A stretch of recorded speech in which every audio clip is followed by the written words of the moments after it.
Ay, camera! Wala. Parang ako ng kape. Ben, kayo lang din. Hindi po ako. I'm so sorry.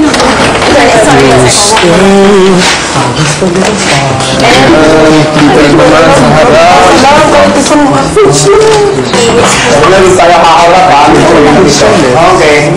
So today, di ba nag-exercise tayo last time yung paano yung bibigyan ng interpretasyon ang isang kanta.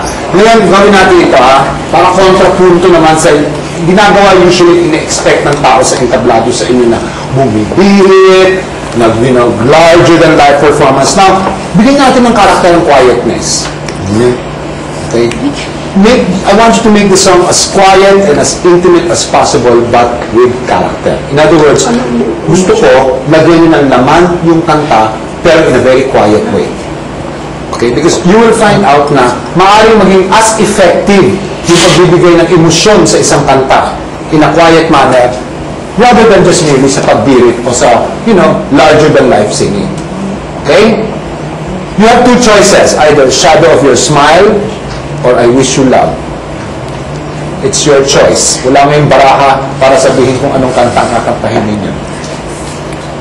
So, since naka-formal kayong lahat, sino gustong mauna? Since walang gustong mauna, ako ang pipili ng una. And what better way to start the afternoon than to have a lady in red?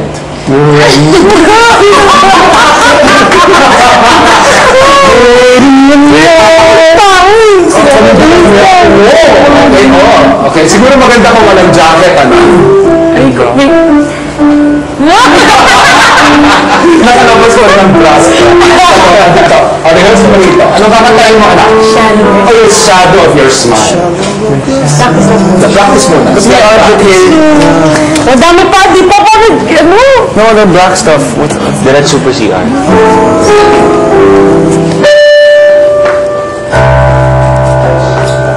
The shadow.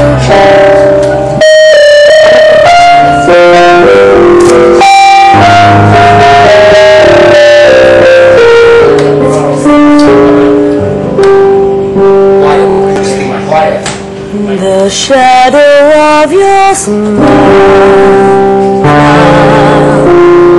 When you are gone,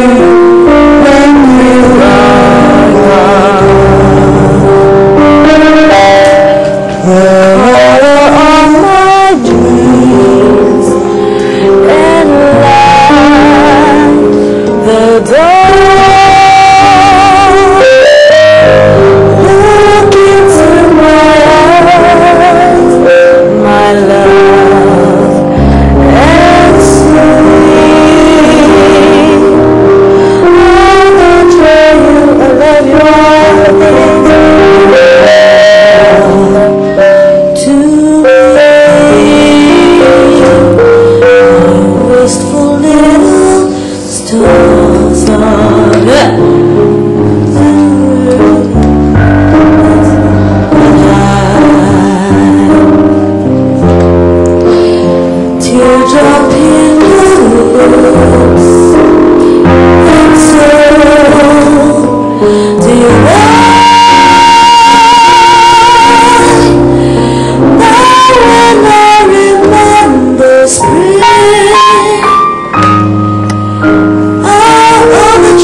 The shadow of a smile when you